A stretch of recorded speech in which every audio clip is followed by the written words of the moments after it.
It's Miss Shanti. Come here. Let's go. Hey everybody, and welcome to my channel. Today we're going to be grooming Miss Shanti, her little tiny self. Shanti usually has a little sister that comes with her, Millie. She is a little Yorkie, but Millie had stitches, so she couldn't come in today. But she'll be up on the channel in a couple days, I believe, because she's coming in before Thanksgiving. First thing I want to talk to you guys about is how important a really good bath is.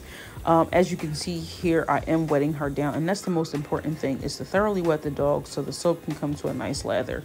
What I do with their faces, I typically hold their chin hair so I can tilt their head up so you don't get much water in the eyes, the ears, and the nose and mouth. As you can see, Shanti does not like her face being washed much at all. But I am holding her chin hair up, and then what I do to wet the beard is I'll hold their muzzle hair as well as their chin hair so I can keep it closed, as you can see what I'm doing now, so it doesn't get water inside their mouth. Sometimes dogs don't understand that when you're wetting their face, they can't open their mouth, and then they open their mouth and they get a mouthful of water, and that's never good because they end up regurgitating that about a couple minutes later. That's pretty common for dogs. But the most important thing about when you're washing the face is those tear stains and those eye boogies, because a lot of dogs get it. What you really want to do is you really want to scrub that face and really massage that soap into the corners of their eyes, all around their muzzle, because they're eating and then they have a lot of food still left over, and then they're sniffing the ground. All that kickback comes up to their face. The biggest area on a dog that collects the most dirt is their face and their paws, because it's obvious they're walking in the grass and they're sniffing in the grass. It builds up in their ears, but not as much as it does in their face and their muzzle. So essentially what you want to do is you want to really scrub those areas: ears, face, paws. And I'm gonna tell you, the biggest way to tell if your dog is properly washed is to smell those feet. And I can't stress that enough, to really smell your dog's paws. And that'll tell you if your dog is properly washed, because I've seen a lot in my time being a bather as well as a groomer and now salon leader.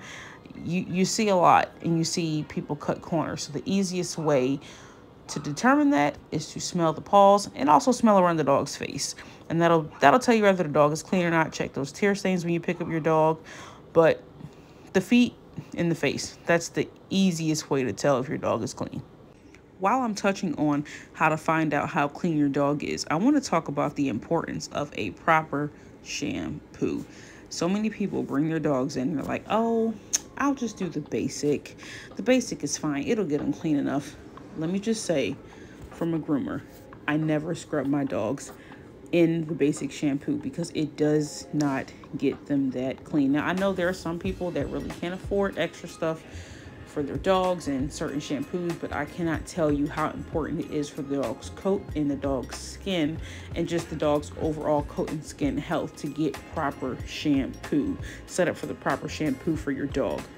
A better quality shampoo, an upgraded shampoo, will give you the best results for the haircut, for the money that you're spending. Sometimes people see the price point of the upgraded shampoo and they automatically shy away from it, but it's 100% worth it, one for your dog and one for the haircut. Doing a better shampoo 100% enhances that haircut, 100%. And a lot of people don't really see the difference until they get that shampoo and that conditioner and they see the difference in the coat. And while I want to touch on conditioners, a conditioner is so very important. When you are washing your hair, it's the same way when you're washing your dog's hair. Your dog always needs a conditioner because that shampoo is drying the dog's coat out, especially if your dog's coat is already dry and already extremely dry. One, you want to go with an exfoliating shampoo that's going to help the dog's coat and skin a lot, especially if your dog has a high buildup of yeast. An exfoliating shampoo is always a one to go with. Oatmeal shampoos are okay, but they're not good for dogs with yeast.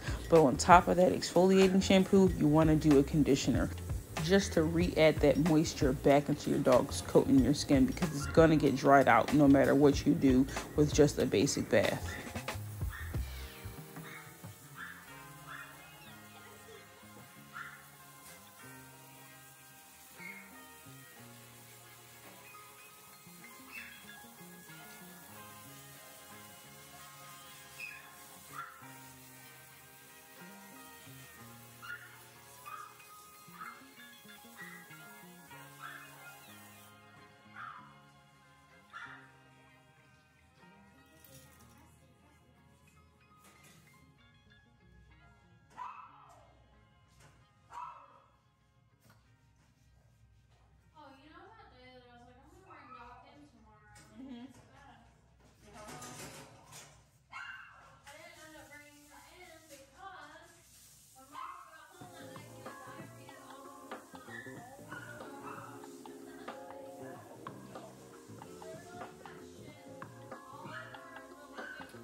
Now we're going into drying Shanti. So the attachment that I have on there is called a cylinder nozzle. So it's not as strong, or well, maybe I'll say it is as strong as a regular cone nozzle attachment for the force dryer, but it's not as loud and it has more of a softer deliverance than the cone nozzle. So it's a little bit easier for smaller dogs like that to handle as well as tolerate. For smaller dogs who don't generally like the velocity dryer, sometimes we'll kennel dry them, but certain breeds we're not allowed to kennel dry. Shanti being a Maltese, we're not allowed to kennel dry her, so we have to velocity dry her all the way. She does not like the dryer around her face. Ooh, she don't like it, she don't like it, but we kind of got to get it done in order to get her groomed. And how I dry the face is pretty much the same way as how I wash the face. I'll hold the chin hair so I can kind of control where the face goes and also control where the dog goes, because when dogs don't like something, they thrash around. For anybody that is a dog groomer out there that may watch this video, you all know if a dog does not like something, they're going to thrash around. Dogs, let me just say, dogs do not care about their life when they don't like something. And I've seen it so much as a dog groomer. Dogs will literally try to hurt themselves so they don't have to get something done. If they don't like their nails done, oh my goodness, it's like the end of the world. It's like you're trying to take their leg off. They will jump off the table. They will thrash and swing around. And depending on how intense it is, we'll stop the service and send the dog home. And some people get real upset that we can't get the dog's nails done. But for our standpoint, it's we have to do what's safest for the pet. And some people understand that and some people just don't get it. But I will add that sometimes it is hard to distinguish whether a dog can handle something, because most of the times when a dog is fighting for something, they're fighting to be the more dominant one so they can essentially take control of that groom. So us being trained, we know kind of when a dog is actually stressed out as opposed to when a dog is just wanting to take control of that groom and be the more dominant one and say, this is when I'm telling you to stop. You're going to stop when I say stop. So we are kind of trained to know when to stop and when not, like when to say, okay, you kind of have to get used to this. Now, I will say some groomers are out there. I won't really touch on that. But for the most part, a lot of us, we know when to say when. Like, okay, I was working at this one store and this woman dropped off her dog. I'll never forget it because it was so amazing to me and so mind-blowing how people are. But this woman dropped off her dog. She had a little Westie, and if y'all don't know what that is, it's a West Highland Terrier, and everybody knows that terriers are stubborn. But she had this little Westie, and she told us at drop-off, she was like, listen, she will scream. For no reason at all, she'll scream for being in the kennel. She'll scream for you grooming her. She'll scream for you doing her nails. She's just a screamer. You got to just bypass that. I get told by every groomer that she goes to, you just got to bypass that. So I'm like, okay, all right, cool. When I tell you that dog was a screamer, man, just like she said, she screamed in the kennel. She screamed for her nails. She screamed for her sanitary. She just screamed, but you weren't hurting her, and she knew you weren't hurting her. That was just her way of being vocal. Well, it came time to do her nails, and what people don't understand looking at is that we get a lot of information of how the dog reacts to certain things from the pet parent. So we were doing her nails. We did her nails in the back because she screams and it echoes throughout the store. So we did her nails in the back of the salon, and this lady came charging in the back. Y'all better stop that right now. Y'all are hurting that dog. That is abuse. You cannot do that to dog. I'm reporting y'all. And I just had to explain to them, like, ma'am, when this dog dropped off, the owner explained everything to us and told us all of this, that the dog is going to scream for this. She screams for being in the kennel. It got so bad that one of my store managers had to come back, and he had to sit there and talk to us. And he was like, listen, just wait till she leaves the store so you can finish the dog's nails. And I was like, listen, we only have one nail left. So we're like, okay, well, let's just finish one nail, as opposed to waiting to stress this dog out even more or whatever is going to happen. Just knock this one last nail out. Well, she came storming back again, and our manager had to call the police because the woman wouldn't leave the store.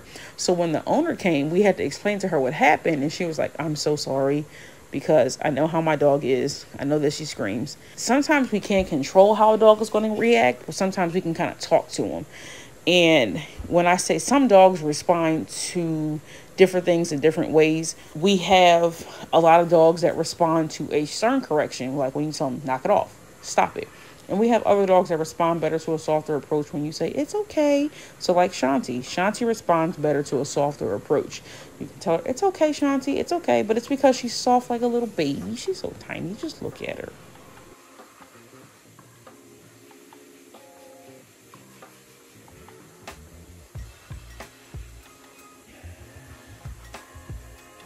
So real quick right here, I just want to touch on what I'm doing with her ears, because I can see a lot of people saying, oh, you're holding her face so she can't.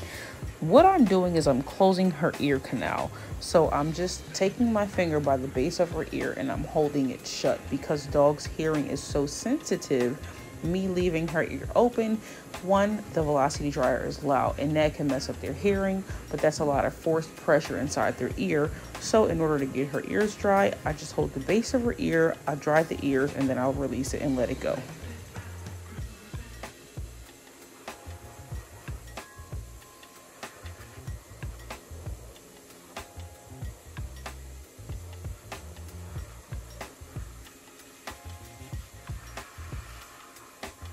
So to a lot of people, they're probably looking like, okay, she's dry.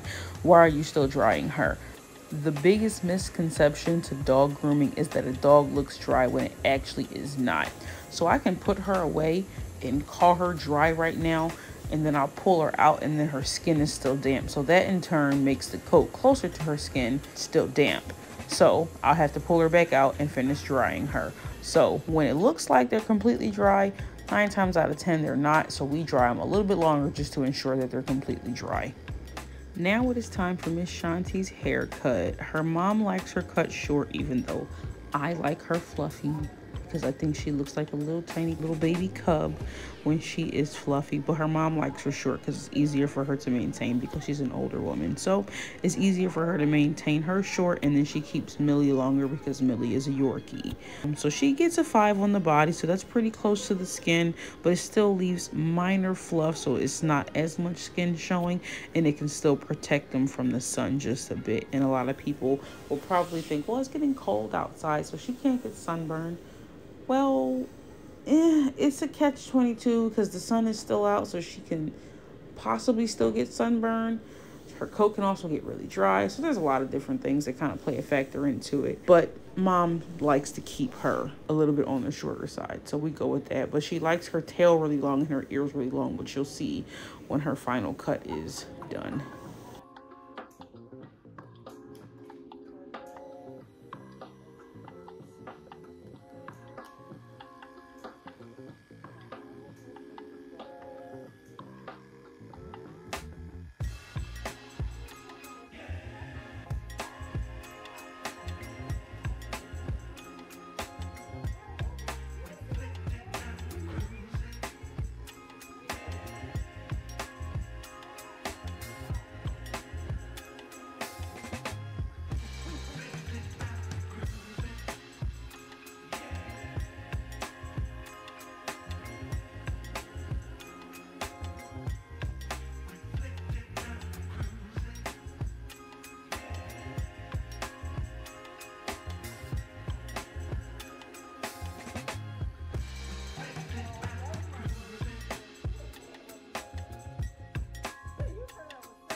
Shanti is so well behaved, y'all. I just love this dog. Like, she is so sweet.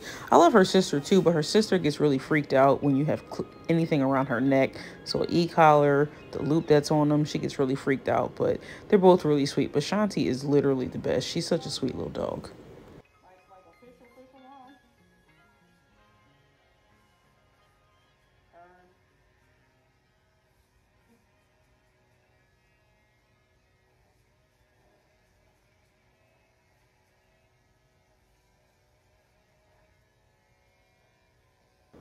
If you are a groomer and you are debating on whether or not to get wide blades, get them. Wide blades are so amazing. It cuts down your groom time by so much. It really truly cuts down a lot of your groom time. And some people will not recommend using wide blades on little small dogs like this, but because I am extremely safe, I am okay and I'm really comfortable with using wide blades. I just, as you can see, I go really slow on their legs and in their sensitive areas. But I love wide blades. If you're thinking about it, get it. Owners, if you're trying to groom your dogs at home and you're trying to learn how to groom your dogs at home, don't start off with a wide blade, but once you get comfortable, you can go to wide blades and wide guard combs.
I want to put this in here for all new groomers and all pet parents learning how to groom their dogs at home, or anyone learning how to groom. It is important to go over areas. Even when you think you've shaved down an area and it looks good, go over it again, because there's always a loose hair that you can catch. Back brush, you'll see me do that as well, but back brush your dogs because that'll catch some of the loose hairs as well. But always go over areas multiple times. The clipper never catches everything just one time. You have to go over it again and again. And please ignore all my facial expressions. Sometimes I'm just really focused when I groom and I don't realize the face that I'm making until I look back and watch these videos, because these faces I'm making, they just interesting.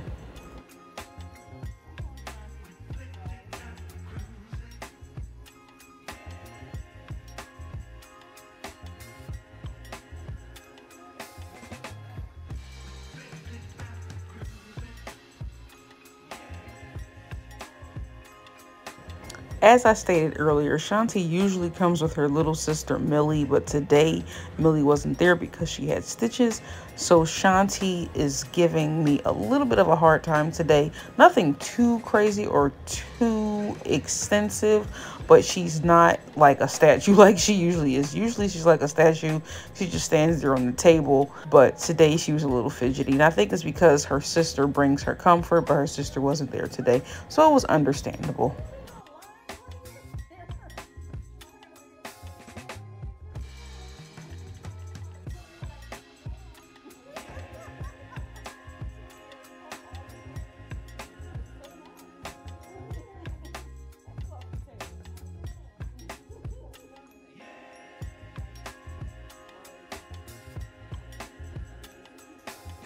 When you see a groomer pull the ears up into a ponytail like that, it's simply because we're trying to get the ear hair out of the way so we don't clipper it.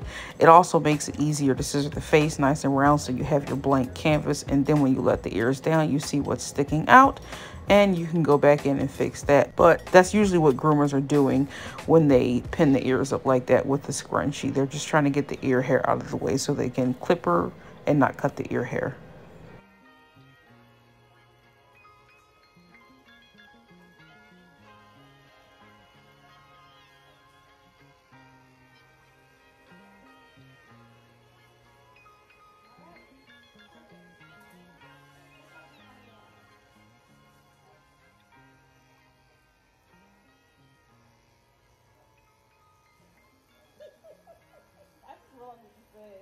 Just like your mommy wanted.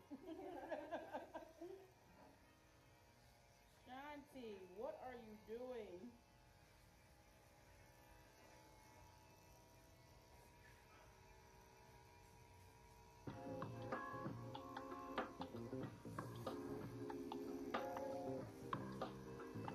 No. No.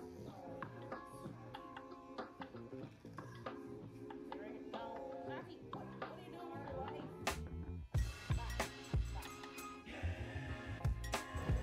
When a dog moves around like that and we're clippering certain sensitive areas, it makes it a little bit more difficult because that's typically how a dog can get cut. If you're clippering in a certain area and a dog kind of jerks its leg, or it shifts to the wrong side, or if somebody comes and they whip their head real quick to look and see who it is when you're scissoring an ear, that's kind of how dogs can get cut. So like when you come into a grooming salon and you see a groomer telling a dog knock it off, and it seems like the dog is just standing there, generally the dog is doing something to prevent them from grooming that dog safely. So the groomer is trying to get the dog to relax and calm down so the dog doesn't get injured and nothing happens.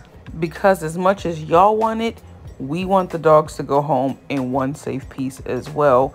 It really discourages a groomer when they actually nick a dog. I know it discourages me and a lot of people that I've groomed with. It discourages them when they nick a dog. And a lot of groomers do cry when they do that because it's heartbreaking, because you just injured this little tiny little life, and sometimes there's nothing you can do about it. Sometimes it's preventable, but 9 times out of 10 it's because the dog jerked when they were doing something.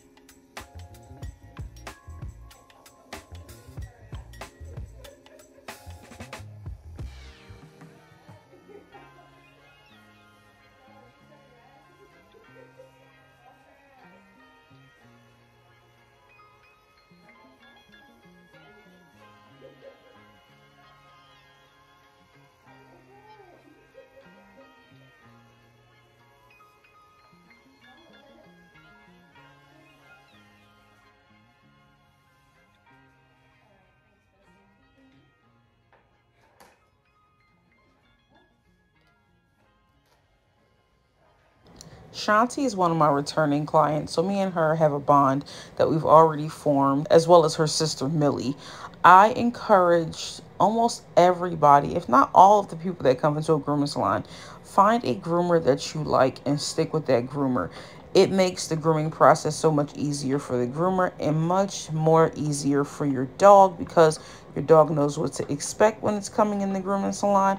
They know that they have somebody there that they can trust and that they feel like they love and can cuddle up with them as much as they cuddle up with you at home. It is very important, very, very, very important to have one steady groomer for your dog, especially if you have a nervous dog like Shanti. It's very important to keep them with one groomer so they know what to expect when they're coming in and when they're leaving.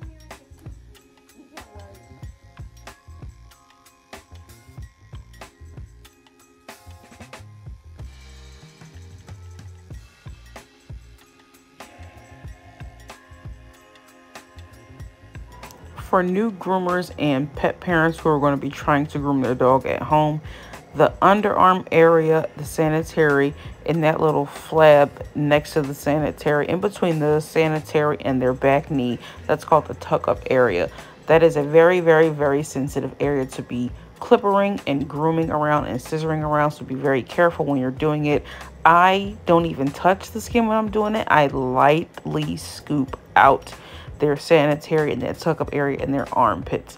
I don't recommend doing that until you're comfortable with it, but just be very careful when you're working on those areas because they are high areas that get cut often.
When scissoring the dog's foot like I'm doing now, for newer people, you never want to scissor over the paw pad. I don't recommend really for anyone to scissor over a paw pad, but I do it occasionally because I've been doing it for a while. But you never want to scissor over a paw pad because that is a really easy way to cut the paw pad, because dogs are really sensitive about their feet. They're always flinching when you're trying to scissor their foot. So just never ever scissor over the paw pad.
She's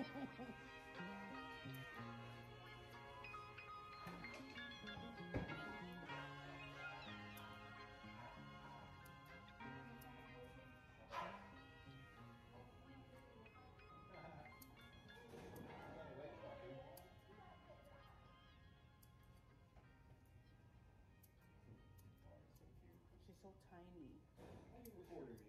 I'm recording myself. You got my big fat head in there. I'll blur you out.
Whenever you are brushing out the tail or the ears, you always want to hold the base of the ear or the base of the tail. Never just brush at it because you can brush burn the skin. But if you hold the base of the ear and the base of the tail and you put your hand under it, you're brushing your hand, not the dog's skin, because their skin is more sensitive than yours. So always hold the base of the ear or the base of the mat if you're trying to brush out a mat, and brush it lightly and you'll get the results that you want.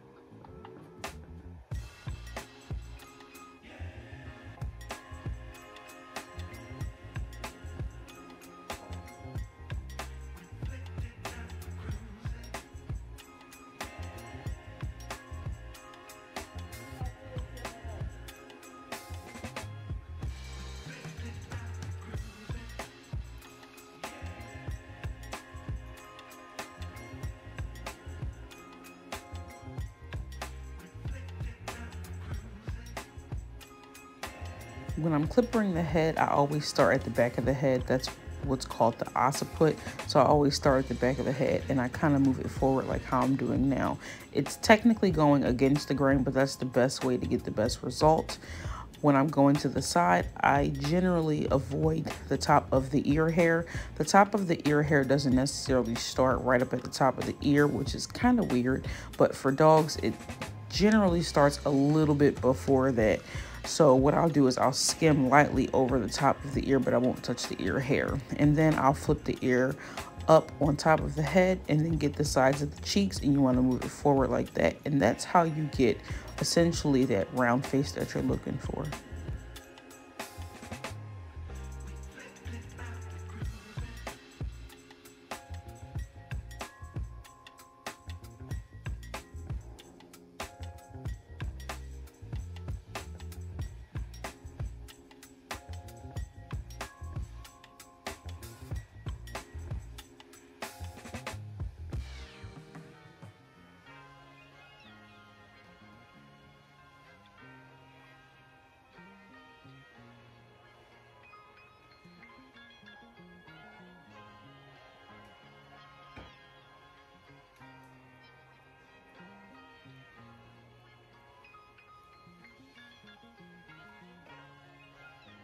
Now when you're scissoring the face, essentially what you want to do is scissor the visor first. That's how you know what is sticking out up at the top of the head, and then how you get that straight visor line. What I was taught is to lean the head down so you can see the visor line and you can see where it's uneven, and scissor there, and that's how you get your perfect visor line.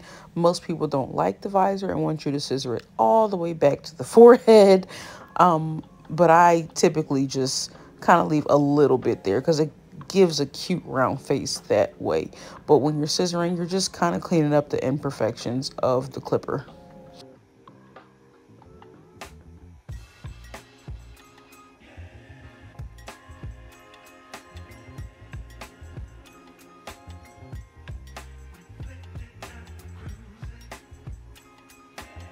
I know some of y'all are looking at those scissors like, whoa, those are really big scissors for such a small dog. I cannot for the life of me groom with small shears. I don't know whether I just have big hands or they don't fit right in my hands, but I cannot groom with small shears. It makes my hand feel awkward. I feel like I'm gonna cut the dog. So I generally groom with what feels comfortable in my hand and what I feel safest with.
What I'm doing here is I'm just scooping out the corner of her eyes, getting all those eye boogies that I couldn't get with my thinners because they don't generally get down to the skin.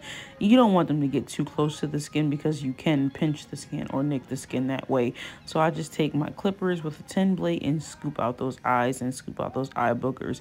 No, for the people that are wondering, it does not get rid of the tear stains.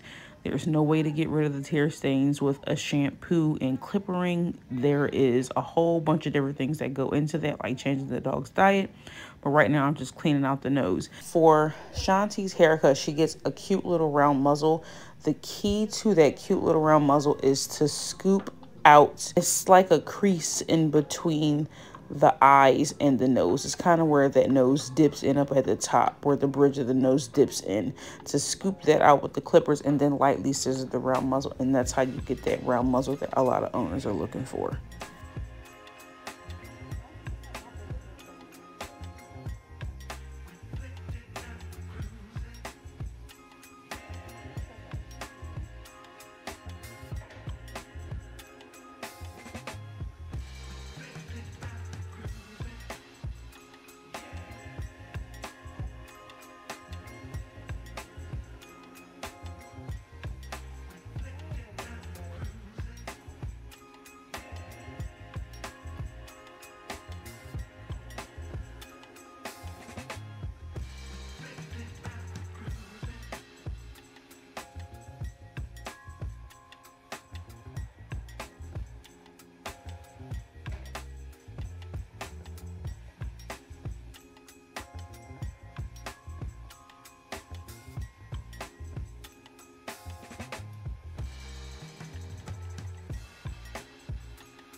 I just noticed that he waved at the camera.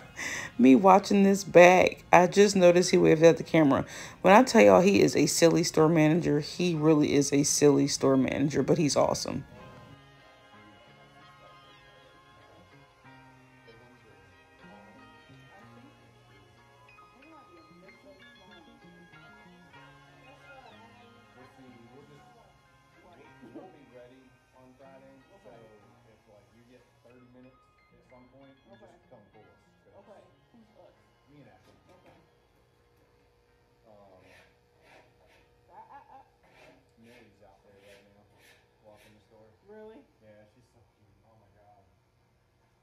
Oh, hey, I meant to ask you. You have teddy bear, normal haircut.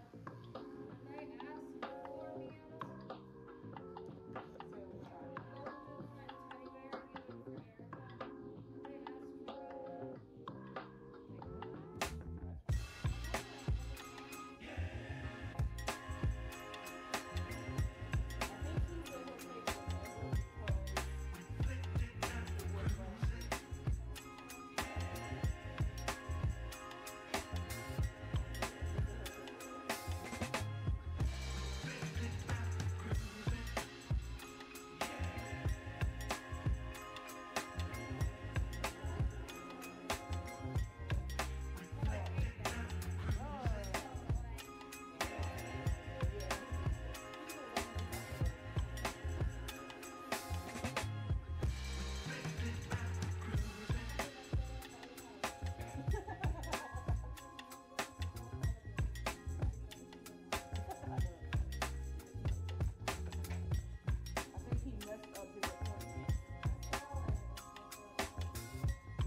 So I'm about to start scissoring the ear, and Shanti's mom is very particular about how much ear hair I scissor off. She does not like much hair scissored off, if any at all. So what I do is I just kind of go in there and lightly take just a little smidge off so they're even at the bottom. And they don't always look great because, again, she doesn't like me to take anything off. So I think in the finished video they look a little crazy, but I actually went back and neatened them up again after, because as a groomer it just drove me insane. I didn't like sending her home like that, but the mom is always happy with the haircut. And for those of y'all wondering, Shanti and Millie are very well known in the store, as well as the mom. And that's why my store manager is sitting there watching, because he loves them just as much as I do. So we all take really good care of them when she comes in, as well as the dogs.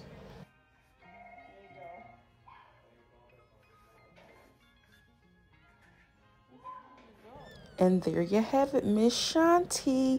All done, looking so cute and smelling good.